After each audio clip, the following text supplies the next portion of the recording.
চুক্তি ভেস্তে গেলে মার্কিন ইরান তৃতীয় যুদ্ধ হবে ভয়াবহ। হরমুজ প্রণালীতে একক নিয়ন্ত্রণের দাবি ইরানের।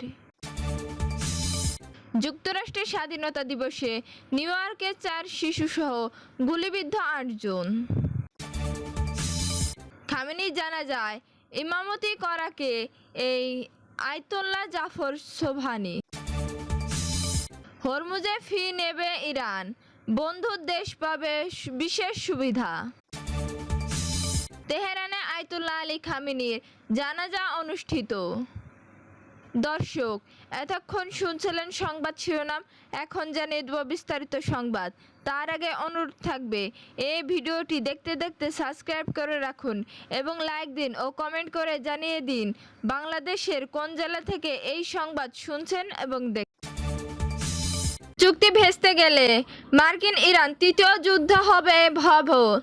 যুক্তরাষ্ট্র ও ইরানের মধ্যে স্বাক্ষরিত সমঝোতার স্বাক্ষর যদি ভেস্তে যায়, তবে তা দুই দেশের মধ্যে তৃতীয় দফা বড় ধরনের সংঘাতের সূত্রপাত করতে পারে বলে সতর্ক করেছেন তেহরান ভিত্তিক এক বিশ্লেষক। 2015 সালে 12 দিনের যুদ্ধ এবং চলতি বছরে 40 দিনের যুদ্ধের পর নতুন কোনো সংঘাত পুরো অঞ্চলের জন্য চরম বিপর্যয় ডেকে আনবে বলে মনে করেছেন অধ্যাপক মোস্তফা খোরশম।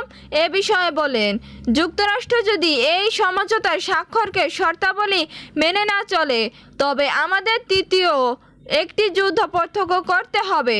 এই সম্ভাব্য যুদ্ধটি আগের দুটি সংঘাতের চেয়েও অনেক বেশি বিধ্বংসী ও ভয়াবহ হবে।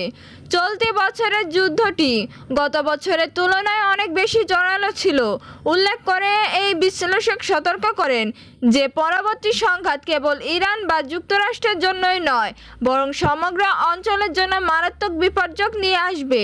অধ্যাপক খোরশম আরও জানান, তেহরান এই সংঘাতের অবসান ঘটাতে সম্পূর্ণ প্রতিশ্রুতিবদ্ধ। ইরান কূটনৈতিক পন্থা সফল করার জন্য সর্বোচ্চ চেষ্টা চালিয়ে যাচ্ছে, কারণ তারা জানে তৃতীয় দফা যুদ্ধ কেবল এই অঞ্চলের জন্যই নয়, বরং এই বাইরেও সবার জন্য একটি বড় বিপর্যয় ডেকে আনবে। হরমুজ প্রণালীতে একক নিয়ন্ত্রণের দাবি ইরানের। কৌশলগতভাবে অত্যন্ত গুরুত্বপূর্ণ জলপথ হরমুজ প্রণালীতে ইরান তার একক নিয়ন্ত্রণ প্রতিষ্ঠা করে একে একটি নতুন স্বাভাবিকতা, নিউ নর্মাল হিসেবে দাঁড় করানোর চেষ্টা করেছে। তবে বিশ্বের অন্যান্য দেশে ইরানের এই একচেটিয়া কৃতিত্ব কোনোভাবেই মেনে নেবে না বলে মনে করেছেন সামরিক ও সামুদ্রিক বিশ্লেষক। আল জাজিরাকে দেওয়া এক সাক্ষাৎকারে হুদিস্তানু বলেন, ইরান নিজেকে হরমুজ প্রণালীর প্রধান নিয়ন্ত্রক হিসেবে জাহির করার চেষ্টা করেছে, তবে আন্তর্জাতিক মহল এবং এই অঞ্চলের অন্যান্য রাষ্ট্রগুলোর বর্তমান যুদ্ধ ও সংঘাতের পরিস্থিতি দ্রুত কাটিয়ে উঠে বাণিজ্যের স্বাভাবিক গতি ফিরিয়ে আনতে আগ্রহী। মূলত সংঘাতের কারণে আন্তর্জাতিক বাজারে তেলের দাম বৃদ্ধি পেয়েছে এবং একটি শূন্যতার সৃষ্টি হয়েছে। এই পরিস্থিতিতে সংশ্লিষ্ট পক্ষগুলোর চলমান সমঝোতার স্বাক্ষরগুলোর সফল বাস্তবায়ন এবং একটি স্থায়ী চুক্তির দিকে তাকিয়ে রয়েছে, যা দীর্ঘমেয়াদের এই অঞ্চলে বাণিজ্য স্থিতিশীলতা ফিরিয়ে আনতে পারে। যুক্তরাষ্ট্র স্বাধীনতা দিবসে নিউ ইয়র্কের 4 শিশুসহ গুলিবিদ্ধ 8 জন। যুক্তরাষ্ট্রের 250তম স্বাধীনতা দিবসে ছুটির রাতে নিউ ইয়র্ক সিটি কনি আইল্যান্ড এলাকায় গোলাগুলির ঘটনায় 4 শিশুসহ অন্তত 8 জন আহত হয়েছেন। রবিবার 5 July new York city police ডিপার্টমেন্টের বরাত দিয়ে এবিসি নিউজ এই সংবাদ প্রকাশ করেছে। সংবাদ মাধ্যমটি জানায়, এই ঘটনায় আহতদের মধ্যে 2 জন পুরুষ, 2 জন নারী এবং 6, 7, 12 ও 14 বছর বয়সী 4 শিশু রয়েছে। পুলিশ জানিয়েছে, আহত সকলদের উদ্ধার করে হাসপাতালে স্থানান্তর করা হয়েছে। এদের মধ্যে 21 বছর বয়সী এক নারীর অবস্থা আশঙ্কাজনক হলেও বাকি 7 জনের অবস্থা বর্তমানে স্থিতিশীল রয়েছে। এবিসি নিউজ জানায়, পুলিশ ঘটনাস্থল থেকে একটি উদ্ধার করেছে, তবে এই ঘটনায় এখন পর্যন্ত কাউকে গ্রেপ্তার করতে পারেনি। খামেনির জানাজায় ইমামতি করাকে এই আয়াতুল্লাহ জাফর সোবহানি।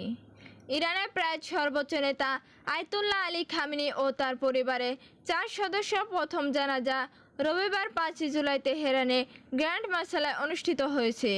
এই জানাজার নামাজে ইমামতি করেছে গ্র্যান্ড আয়াতুল্লাহ জাফর সোবহানি। ইরানের অত্যন্ত শ্রদ্ধায় এই গ্র্যান্ড আয়াতুল্লাহর বয়স 97 বছর। তিনি কম সেমিনারি মুস্তাহিদের কাউন্সিলের একজন শীর্ষস্থানীয় সদস্য। কম সেমিনারি দার্শিয়ায় মতবাদের শিক্ষা ও গবেষণার দুটি প্রধান কেন্দ্র একটি। তিনি ইরানের ইমাম সাদিক ইনস্টিটিউটের প্রতিষ্ঠাতা ও পরিচালক। এর আগে তিনি কমে সোসাইটি অফ সেমিনারি টিচার্সের সদস্য হিসেবে দায়িত্ব পালন করেছেন। ইসলামী জ্ঞানে প্রায় সব শাখায় তার গবেষণা ও অবদান ব্যাপকভাবে পরিচিত এবং তার কাজে সমালোচনামূলকভাবে মূল্যায়িত হয়ে থাকে। হরমুজে ফি নেবে ইরান, বন্ধুর দেশ পাবে বিশেষ সুবিধা। হরমুজ প্রণালী দিয়ে চলাচলকারী জাহাজের কাছ থেকে নতুন করে ফি নেওয়া হবে বলে জানিয়েছে ইরান। তবে যেসব দেশ কঠিন সময়ে ইরানের পাশে ছিল তাদের জন্য বিশেষ সুবিধা রাখা হবে বলে জানিয়েছে তেহরান। শনিবার 4 জুলাই চীনে বেইজিং অনুষ্ঠিত ওয়ার্ল্ড পিস ফোরামে এই কথা বলেন দেশটিতে নিযুক্ত ইরানের রাষ্ট্রদূত আব্দুল রেজা রহমানি ফজলি। তিনি বলেন, হরমুজ প্রণালী ইরানের আঞ্চলিক জলসীমা অংশ, তাই সেখানে চলাচলকারী জাহাজের কাছ থেকে নিরাপত্তা ও বিভিন্ন সেবার জন্য ফি নেওয়া হবে। তবে এটিকে কোনো ট্রল হিসেবে দেখা উচিত নয়। ফজলির ভাষায়, ওমানের সঙ্গে সমন্বয় করে হরমুজ প্রণালীর জন্য নতুন ব্যবস্থাপনা গড়ে তোলা হচ্ছে। এর আওতায় নৌপথের নিরাপত্তা নিশ্চিত করা, জাহাজ চলাচল তদারকি করা এবং বিপুল সংখ্যক জাহাজ চলাচলের ফলে সৃষ্ট পরিবেশগত প্রভাব মোকাবিলার ব্যবস্থা নেওয়া হবে। তিনি আরও বলেন, যে সব দেশে আমাদের কঠিন সময়ে বন্ধুত্বপূর্ণ আচরণ করেছে এবং আমাদের পাশে দাঁড়িয়েছে তাদের জন্য অবশ্যই বিশেষ সুবিধা বিবেচনা করা হবে। বিশ্বের মোট অপরিশোধিত তেল ও তরলীয়কৃত গ্যাস পরিবহনের প্রায় 1/5 হরমুজ প্রণালী দিয়ে যায়। মধ্যপ্রাচ্য যুদ্ধের সময় ইরান কার্যত এই নৌপথে চলাচল বন্ধ করে দিলে আন্তর্জাতিক জ্বালানির বাজারে তেলের দাম দ্রুত বেড়ে যায়।